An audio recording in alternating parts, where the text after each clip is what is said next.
Hello, everybody, and welcome back to another NerveOTX Q&A. We are the Direct Current Company and proud leaders in direct current education, sharing real-world experiences from athletes, coaches, doctors, and other professionals worldwide. Today's conversation is hosted by our CEO, who continues to lead the charge in driving innovation, expanding the reach, and pushing the direct current therapy further than ever before. Matt Dell, good to see you once again. I think you tweaked that intro a little bit, didn't you, Jake? I might have a little bit. That's pretty good stuff. We are making it. It's starting to happen. Yes, it's sir. Going everywhere. It's been fun. This has been a fun couple years. More so this year. Yo, I love it. I am so excited about our guest. I kind of broke my traditional of not knowing anything about him by asking a few questions, and I think we lost some pretty good mojo just from. I mean, who doesn't want to learn about this guy coming in, huh? I mean, it's hard not to ask questions when he does what he does. I know. This video will bring some mojo back because of some of the crazy things he does. I love it. On so many different areas. Like, he's also got a phenomenal personality. You'll see that. Let's do it. Well, let's introduce our guest. Who do we have today, Jake? Okay, here we go. We're going to watch the video, and that'll kind of introduce some of it, and then your questions will bring out more. Love it. Enjoy.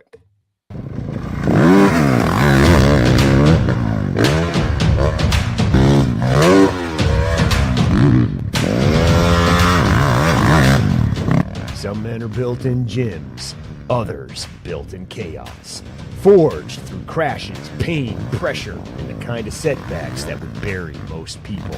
But not him. He wasn't built for comfort. He was built in Oklahoma dirt, a warrior shaped by grit, a champion defined by resilience. One of the toughest riders ever to line up behind a gate, calm under pressure, aggressive when it mattered. The kind of rider that earned respect long before the trophies ever showed up. Please give a warm welcome to former AMA 250 national champion, Trey Canard!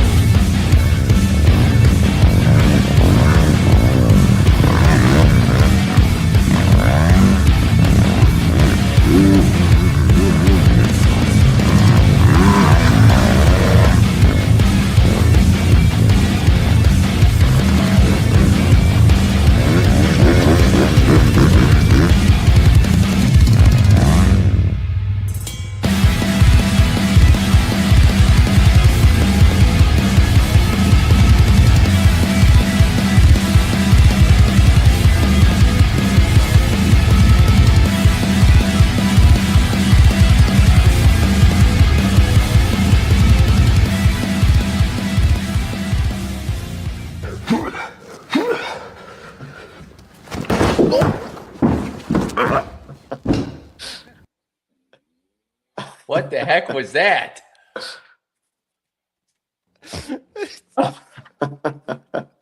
I'm sorry. I couldn't help it. All the crazy things he does. I didn't see a single video of him crashing out. Maybe I missed it, but not, no gnarly crashes.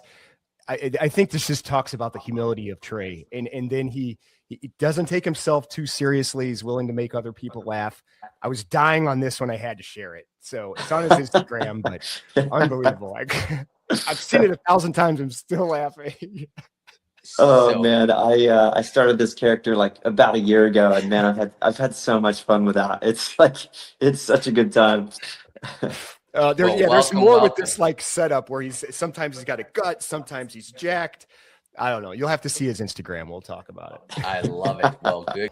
So Trey, welcome. Would love to hear a little bit about your background. It looks like from the intro that you're from Oklahoma. Please tell our audience, how the heck did you get into driving and jumping and almost killing yourself every day on a motorcycle? Yeah, so being in Oklahoma, there's not a lot to do. You're either playing football or where I grew up, doing rodeo and those types of things. And so my parents owned a motorcycle shop, and that was just what we did on the weekends. So I just happened to get better and better at it, and one thing led to another, and was able to be a professional and still loving it. So did you kind of grow up as a junior? Do they have programs where, you're racing as a junior and just kind of doing that stuff on the weekend, or were you just kind of strictly doing it recreational until a certain age? Yeah, we always raced, but it was never serious. It was very we go to the race. My brother would race, my dad would race, and just what we did on the weekends. So through the time spent at the track, people were like, hey, you should try this, you should try that, you should go to this bigger event, and did that till I was about 15, and then turned professional at 16. Wow. Did you kind of know you're capable of a professional at 16 years old based on results, or what was it? Yeah, it wasn't really up until right before I turned professional that I was kind of aware of kind of my trajectory. I'd always been kind of a decent rider, but never one that I was for sure going to be able to really elevate and be a top athlete. So my last year that I did amateur, the last 2 years I did as an amateur, I did really well, won a lot of races, won a lot of championships, and kind of secured my hopes of fulfilling my dreams. Yeah. Did you stay in school, or did you kind of go all in, and were you able to do both? Yeah, so I was homeschooled for as long as I could. But at 16, I was able to go through a program called On Track, and was able to finish and get my high school diploma kind of really fast. And so I was able to finish that up, which was great for me. I wanted to kind of like cross that off the list before I moved forward. So, but super grateful for programs like that, because at 16. You're racing 20 weekends a year and traveling all over, and it's a full-time job. So yeah, I was happy for that experience. So tell our listeners and myself, I'm intrigued. This is probably as fun of an interview I've ever had. So that daily grind, you're just out there and you've got your trails and your tracks and you're just kind of getting after it. And I mean, talk about being able to overcome adversity. I mean, tell us, just how many crashes and how many, especially as a junior. And then I want to ask a question as you turn pro, but tell our listeners, what does this entail as a kid who's kind of pushing the envelope? Yeah, it's strange because it was normal to me. I started riding when I was 3 years old with my family. And so that evolution, it's strange, because it's a very natural kind of experience for me. But it's funny. It's always telling, whenever you're around people that aren't around it, their reaction to it. I remember it was probably my second or third year being a professional, and we had my whole family. We had a training facility kind of compound where I had a track and a place to train. And after lunch, we're all full of turkey, and they're like, "Hey, we want to see you ride." And it was just wild because they'd never really seen anything like that in person. And in this moments like that, you kind of go like, "Okay, maybe this is a little bit different, and maybe this is a little off." But no, it was and still is a pleasure in my life, and something I've really enjoyed. And I'm not naturally an athlete, and so this is something that I had to evolve into an athlete. My skill kind of took me to a certain level, and then that the athlete part of it kind of followed, and so super grateful for it, and it's been a lifelong journey and one I've really enjoyed. So as a professional, to tell our listeners, like, what's the day in life of a training for you, both physically, mentally, and just being out there? How many hours are you grinding out around a track to get better? Yeah. So, I mean, you've all heard the 10,000 hour rule. It's certainly, you definitely, there's a certain amount of time that you really have to put in. And I would say in the beginning, a lot of that's just on the motorcycle as a kid. I mean, it is every day, as much as you can get on a track, you're riding. And so that was definitely the case for me. And, as I became professional, there was a side of the physical aspect that really started to come into play as well. As far as hard numbers, that's hard to like really quantify, but different parts in the season, different parts throughout the year. You're putting in a lot of training, especially in the off season. So, you're riding 3-4 days a week, which is probably an hour and a half of 185 plus heart rate. So, and then throwing on top of that, you're more kind of base endurance type training, whether it's cycling, running, swimming. And then it's a very strength oriented sport. And so there's that element as well where you have to really, do the more traditional Olympic style lifting and those types of things. So it's a really unique sport because it's really combines a level of kind of sport specific training. You really want to spend a lot of time in the motorcycle. But to really elevate yourself, you've got to have an amazing amount of endurance and then strength to go with that too. So it's a really unique sport. I like to say NASCAR is like 80% car, 20% driver. This is really like man and machine 50-50. So, it's a unique sport, but one I've really enjoyed. They're also not flying in the air like you are either. Yeah, I mean, yeah, I got to ask, 180, beats per, having your heart rate elevated to 180, which I think is, first of all, I know it. That used to be my like PR doing track workouts. And please help share to our audience, myself included, 180 on a motocross. I can't even comprehend how you got it that high. Is it adrenaline? Is it the physicality of it? Is it the whole thing? How do you get that elevated so high for how long would that be? 180, like throughout the whole race, or? Yeah, if you're racing, absolutely. In a training day, we typically ride from 20 to 30 minutes at a time. And so there's a part of our season that is indoors called Supercross. And the tracks are really kind of short. They're about 45 seconds to a minute long. And they're very, very intense. We've got accelerometers that read 8 to 9 Gs, multiple times throughout the lap. So, and that's not a sustained G, that's a, split second. But, that's a lot of force to kind of sustain. And so Supercross is very cardiovascular oriented. You're really having to absorb those forces, and it's just one after the other. They got jump after jump after jump. And so that's a really, you're really pushing the heart rate. And a lot of that I think is adrenaline induced. I remember looking at my data and the heart rate's at like 150 on the starting gate. So there's a lot of adrenaline involved, especially what we do is not exactly the safest thing in the world. And so build enough experience doing it, and you kind of know the assumed risk. But yeah, it's our summer series. The races are 35 minutes long, and you'll see more of an average of like 156 to 175 on a training day.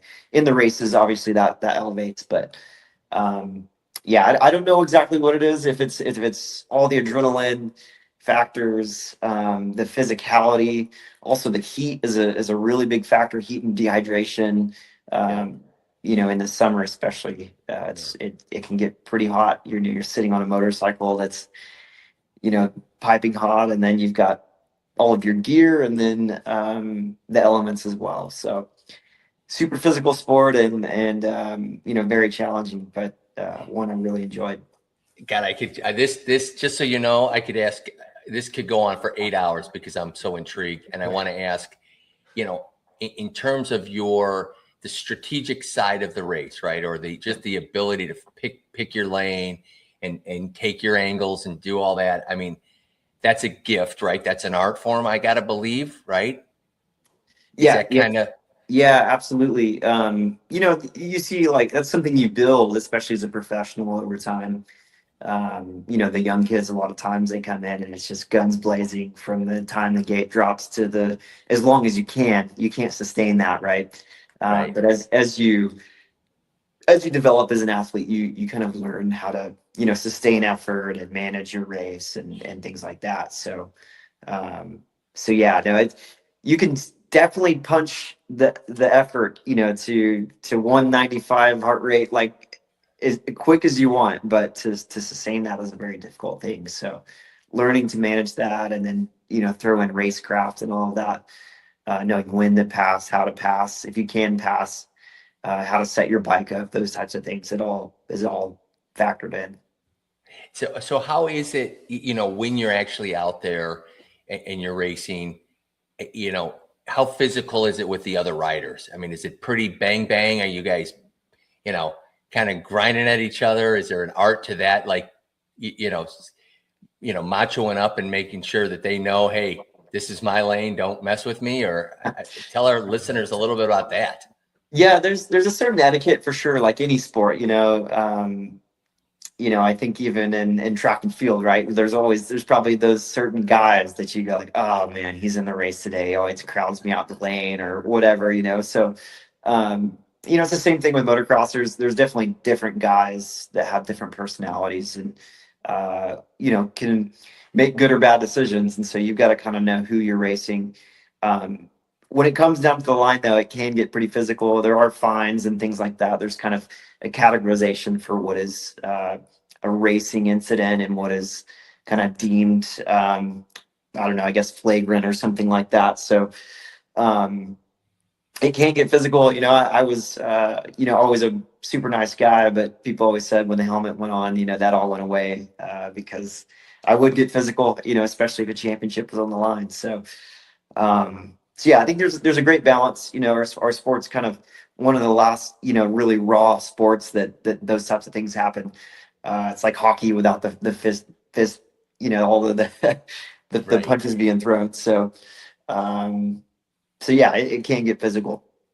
Well, it's interesting because from what I've heard from Jake and our team, and just from the limited time you and I have talked here, you look like you're too nice for this game. So there had to be an element of you that, when it came when the gates opened, you were ready to, and a different side of you. So I got to believe that has to be inside there.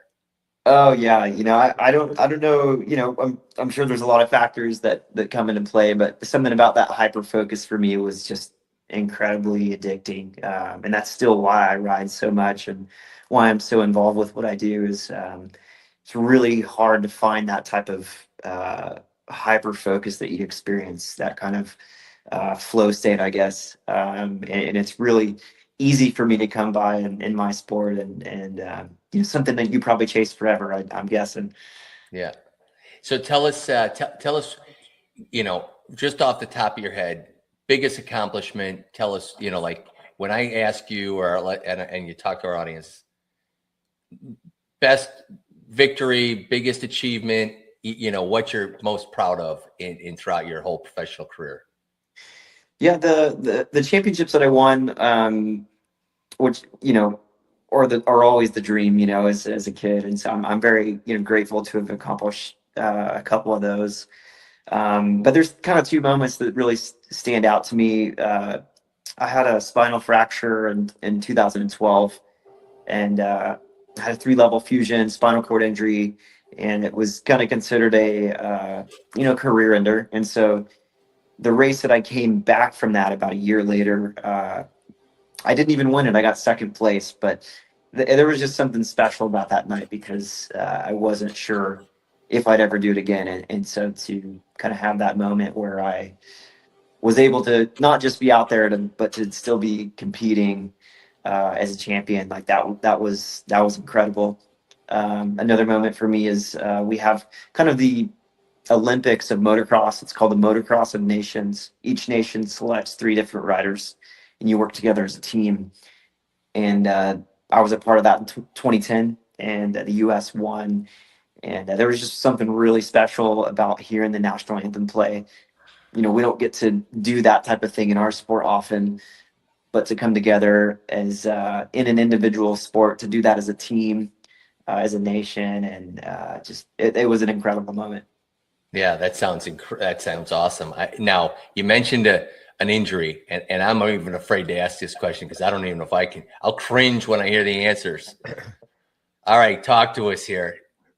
All those years, how many broken bones? Tell us what's going on. How are you even able to still walk around? But please share with our listeners a little bit of the history of the damage that you put chasing your dream of a professional rider. Yeah, we have this thing in our sport, in like any athletic sport. If you're doing it at a high level, you're likely to get hurt. We have this thing in our sport. It's not if, it's when. And so, it's very much the case. I quit counting the bones. I lost count at some point. I've still count the procedures. I've had 15 surgeries, and so grateful. A lot of those things have, my knock on wood, my knees and my shoulders are still in pretty good shape.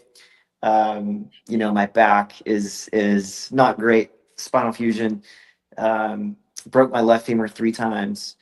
My left collarbone 4 times, my wrists and my arms, like I kind of quit counting those. So, lots of things like that. Wrist injuries, shoulders injuries, knee injuries, ankle injuries. That's pretty common stuff in our sport. And, but where I've really connected with you guys is through, actually a wrist injury, that I had. Actually broke the radial head in my right arm. And, when that happened, it kind of punched forward and I had a vascular injury to my lunate bone, which is a really small bone in your wrist. And so the bone is kind of partially dead and supposed to look like a moon. It looks more like a odd square. And my wrist just, I was like here to here. And so direct current was really like a game changer for me, especially 30 plus years old, a lot of wear and tear on my body. And all of a sudden here was something that was, it was like, wow, I don't know what this is, but I got to be a part of it. I love it. Now, how did you even hear about it? How did you even get exposed to direct current? Yeah. So there's a kind of a guy that goes to a lot of the races, who's been involved for a long time. His name is Dr. G, Ray Gubernick. And he was, doing the typical stuff. Hey, this thing's not moving, so let's just grind on it until it moves a little bit. And he said, hey, I've got this new device. I really want to try it out. And I was like, oh, here we go, another device. Right. You've heard all of them. And he did one treatment, and it was like someone put WD-40 in my wrist or something. Like I had all this movement and like half the pain. And I was like, I don't know what you did to me or what that thing is, but I'm getting one. Yeah, I love it. We've been doing these, Jake. It's like we do so many sports, even weekend warriors, doesn't matter. It never gets old. It's still the best kept secret. We're trying to make it less of a secret, and having interviews like yourself, it's unbelievable how this technology and direct current can help so many people. And to hear that and have our audience listen to it, it's absolutely amazing that, that you were able to find that, because you should be our poster child with all those, aches and pains, but to get that direct current, to get that blood flow, to get that kind of, the neurological aspects of it, kind of fired back up and regenerated and reworking is the whole key to this, program and the direct current that we do. So, extremely excited that you found direct current. So other than the wrist, tell our listeners a little bit else. Have you taken advantage of the technology for other areas of either, activation or recovery? Tell our listeners a little bit about how you've utilized your over-the-counter direct current device. Yeah, the main thing for me is I've got a lot of joints and body parts that don't move well, and so to strengthen those or to try to get those activated or working it's really hard. I've see a lot of physical therapists trying to get creative on how to maintain muscle mass and create function. And so for me, the main focus, which I really want to see how I can still improve my performance. Something I'm learning that direct current can do is exciting to me. But for me at this stage, the huge benefit for me has been, those areas that it's just breathing new life into. I'm super encouraged by it. I'll have to have this wrist fused at some point. I don't want to do that for a long time, and so I feel like direct current's given me like 10 years. With all these little muscles and extensors and all these things that just aren't moving. I can do direct current, and it gets everything flowing again and moving again. And yeah, it helps my pain. Yeah, it helps my movement. But just to know that, hey, I've got all these parts of this wrist that are not going to atrophy because I've got something that engages it, is super encouraging. Yeah, that's great. And for our listeners that are going, okay, now what are you talking about? What's this direct current? How challenging or difficult is it to use it and to learn how to use it? Was it difficult or? I mean, if you know how to use a stem machine, you can use direct current. It's pretty basic. It's the only thing I would say is just be careful. It can really it'll go as hard as you want to go. So yeah, no, I mean I've stick mostly to the pads. That's been probably, it's so easy, right? Like I can take this device with me anywhere on an airplane if I'm traveling. I'm at the track and I'm kind of locking up. It's like I've got this device that I can literally just peel 2 sticky pads off, throw on, get 5 minutes, feel a difference. I've used the submersion as well. Like that's been really helpful for me. So I had an ulnar fracture this year, and there was a lot of tissue that was damaged in the process, and so to be able to like throw the part of the device in the water and just get literally my whole arm. I mean, I did that. I would just sit there and watch TV, right? Dump my hand in the water and just like have 10 physical therapists working on my arm at one time. Um, so yeah, it's super easy. The thing I love about it too is like, my wife had a crick in her neck the other day, and I'm like, let me try it. Just let me put it on you and see what you think. And she's like, I don't know what that thing is, but it was worth everything. So Yeah.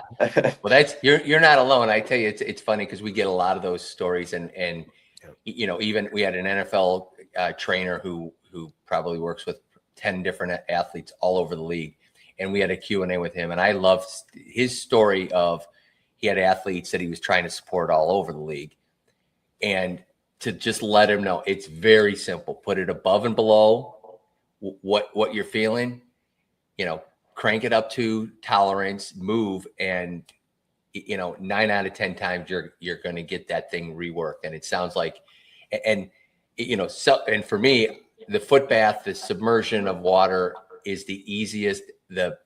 Now it's kind of our go-to. Most of other people, new clients or whatever, it's like if you do nothing but the foot bath for recovery, and there's only three different really pad placements, it is an absolute game changer. You are without a doubt a walking billboard of where and how to put pads, because you're as knowledgeable about your body as probably most doctors, because you've gone through the ringer with it. So are you still racing professionally? What are you doing these days? No, so at this point, I raced professionally for 10 years, and the thing that really stopped me was head trauma. When I retired, CTE was a very hot topic in that time. And so, I'd kind of compiled some head injuries over the years. And so, my wife and I were like, you know what, it's probably time to not be assuming those risks. We got direct current for other body parts. I haven't tried direct current on my brain, but maybe I should. Oh, I got to tell you, we got to talk offline. If you go to our YouTube channel, I mean, we have doctors that they swear by it for concussion protocols, and like it is there's a serious protocols for utilizing it for concussions. So take a look at that if you get a chance. But so now you're still riding. But I'm blown away because somebody told me that I think your followers are like, you've got like 300,000 followers or something, which I mean, Jake's been trying to get followers for the last 10 years. He's got 120. 80 of them are family, and they've tried to unfollow him, but he gets mad at them at Christmas, so they still follow. How the heck do you get 300 people following you? Because you're in a little, I mean, it's such a niche that I know nothing about. It's impressive that you're, that popular and that many people want to kind of follow you and learn what you're doing on a regular basis. Impressive. No, I appreciate it. One of the things I love about what I'm doing now, which is I'm a test rider and developer for American Honda. And so I raced for Honda for 10 years and then kind of moved into this development role. And the thing that I love about it is I was able to build a fan base for years, and a following. And so now I've still got this great opportunity to, still kind of, be relevant and be a face in the crowd that people recognize. And I think most of the followers came from racing. I'm not that exciting. Or maybe it's Terry Inferno. The clip of the guy crashed at the very front of it, but. Nope. I disagree. I only shared one of. He's so entertaining. There's a reason why he's got as many followers as he does. Granted, your motorcycling is amazing. The videos are phenomenal as well. But yeah, it's a great channel. So we're going to help grow your channel. So what is the best way for people to start following you and watching not only that fun video, but some of the things that you're doing now professionally with helping new riders with equipment, and then more importantly, probably some of your highlights and all the other great things that you've got. So how can people follow you? Yeah, just Trey Canard. That's my handle on X, Instagram, Facebook. I'm trying TikTok. I mean, I don't know. That's I'm a little too old for TikTok, but we're giving it a go.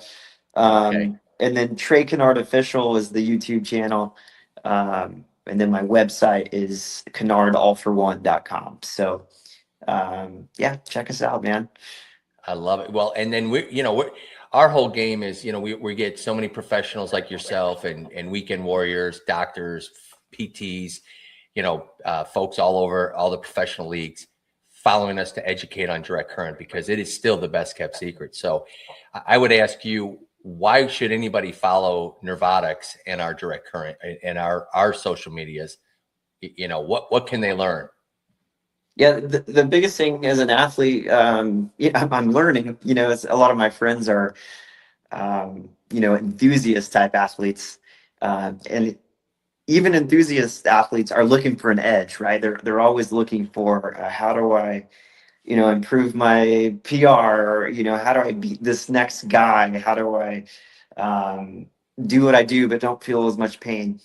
And NerveOTX, I think, is an avenue that there's such a, I don't use this term a lot, but there's such a low hanging fruit there that is so easy to grab. I wish I had this while I was racing, man, because it's funny, like, even you wake up in the morning, you slept strange, you got a crick in your neck, and it's like, man, I don't know if I can go do my training for the day. You throw direct current on there, and it's like, I've got what it takes today. Coming back from this recent arm injury, I would be a session into riding and be like, man, I can't do another one. I'm in too much pain. And throw the device on, and out I go for the next one. And so, for me, that is, if you're looking to gain performance, whether that's injury related or just performance in general, and there's a lot of stuff out there, there's so many things out there that people spend money on that aren't going to give them any value.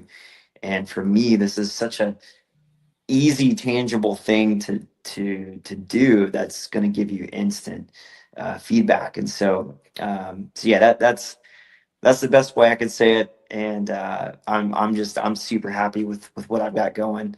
And I'm a lifer. That's a great message. I got to tell you, so one of our new slogans, because so many professional athletes in all the different sports have been using this direct current for 20 plus years and kept it pretty quiet. So now we have, our slogan is to train, perform, and recover like a pro. Oh, perfect. Because it is so true. Because guys like yourself, I mean, some of the bones and things you described, those names, I mean, it's only Jake probably understands them, and doctors, because it's like, you know, it's guys like you that have taken it to the extreme and really understand your body and to perform at the highest level and to win championships.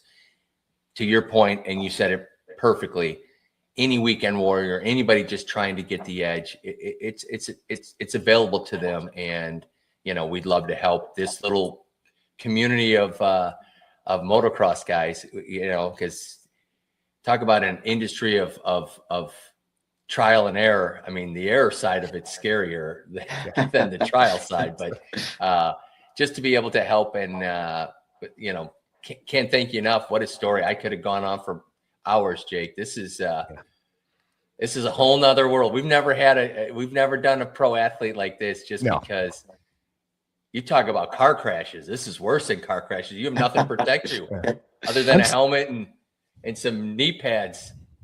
So I'm still hung up on the idea that he got on a motorcycle at 3. Did I hear that right? Yeah. How do you get on a motorcycle at 3? Yeah, my dad, he's like, I'm not buying a motorcycle, so he kind of like built one. He got it. He's like, well, he went to the scrapyard and kind of finagled this thing together. But yeah, no, that my son's 4 and he's asking for a bike, and I'm like, you know, just looking at all the scars on me, going, man, I don't know about that. Yeah, how do you? I mean, that's a tough one as a parent. It's one thing when you're a kid, but there's a couple things that I could never do as a parent. Number one, I'm so glad none of my kids were gymnasts, because I don't think I could sit through that. Only thing worse is what you did. I don't think I could sit at a race knowing that the statistical, you know, probability of a crash, a broken bone, watching my son or, you know, somebody, I just couldn't even comprehend it. So now as a parent, how is that with a 4-year-old that's itching? Yeah, it's I've got the experience, right? You know, and my wife, my poor wife, man, we were married for 5 years of my career, and you know, she saw a lot of the difficulty, and so she's like, no way, you know, we're not doing this. But for me, you know, I see so many of the good aspects of it, what it taught me as far as discipline, you know, seeing something through, the work ethic, finding a lifelong passion. You know, there's so many valuable things that have motorcycling has really brought me. And so you know, if he does want to do it, you know, I'll support it, and hopefully with my experience I can help him kind of navigate past a lot of the pitfalls that I experienced. But yeah, we'll see. You have to catch up with me in 10 years, and I'll give you the real answer. We'll do that. Yeah. And it sounds like Honda is the only bike that anybody should ever ride. Is that a pretty accurate statement? Absolutely, man. Yeah, I've been on the development team with them for the last 8 years, and so I'm just a huge fan of just Japanese engineering in general. But my time there has just been incredible, and I've really enjoyed it, and I've just seen it elevate. So yeah. Honda Power Sports, man. Go find your dealer, get you a bike. I love it. And you got a website our listeners can check out? Do you have a website? Yep, canardallfor1.com. You know, there's merch, there's our videos, there's story, contact, all that. So if you want to check it out, we'll have something there for you.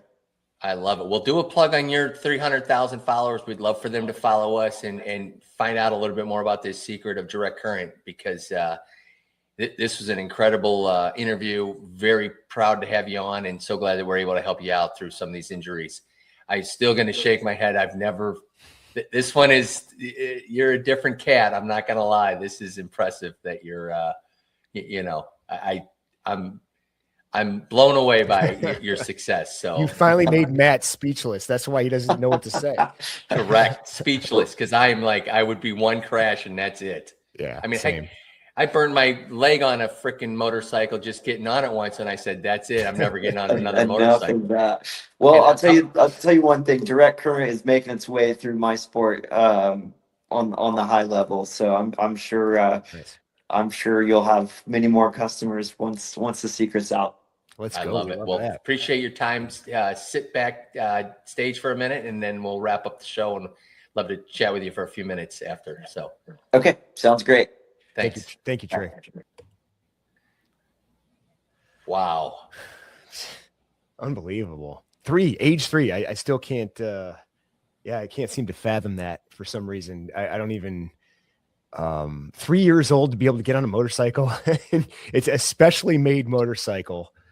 Even if his kid did start, he's already behind his dad, which is crazy to even say. It's just Jake, I mean, we've had a lot of guests on, a lot of pro athletes. I mean, in every sport, pretty much every sport. Correct. This was our first, and I just can't even that this dude is tough. Yeah. He's too nice. He looks too good. He's too nice to be this tough. But the nicer they are, I feel like the tougher they are, especially when they've proven themselves. And he's got proof in the pudding. He's got the merch to prove it. He's got the gear to prove it. He had the trophies behind him to prove it. And I think that's why he doesn't have anything else to prove. He's done it. I've never felt more like a wimp than I do right now, Jake. There's no chance.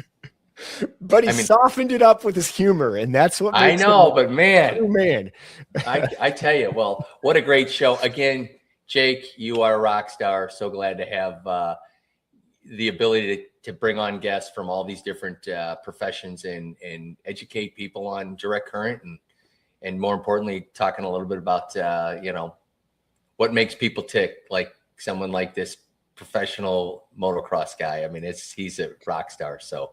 Absolutely. So glad we had Trey on. Yeah, me too. And it's always a pleasure to work with you. And everyone else who's listening, thank you for joining in. And if you'd like to hear more about our technology or training resources and you want to get more involved in what Direct Current does, reach out to us at NerveOTX.com. That's NerveOTX.com. And more importantly, how do they follow us? I want 300,000 followers. Oh, for sure. So we have not your 80 family members that you forced to follow you, but oh, well then you can give the shout out then. No, go for it. I'm just kidding you, Jake. Well, we have our Instagram. That's the big one. Reach us just at NerveOTX for Instagram. We have a YouTube channel as well. We are also on Facebook. I believe we also have a TikTok page. We're on X. All those good stuff. They're there. So all of these things that I have no idea what that means. And I think even Trey said he had a YouTube channel. Did we plug that? Trey, we didn't really originally have it, but Trey did plug it. So yeah, we're gonna have to check out. We're gonna have to follow through Trey's YouTube channel. Sarah, did we plug Trey's YouTube channel? Because I want to go to it. I got to see some more of these videos. Oh yeah, or can I go to the website? Well, Instagram can start it. I'll bet you could probably follow it from Instagram. That's a great start because you have a lot of good stuff there. His YouTube channel probably has longer things. We can ask him off stage. I'm definitely going to start following. But Jake, again, have a great weekend. Happy Friday. And we've got another one coming up too. It's a professional triathlete. So that's good. We'll see you in a few. Win a day. Awesome. All right. Thanks, Take care, Jake. man.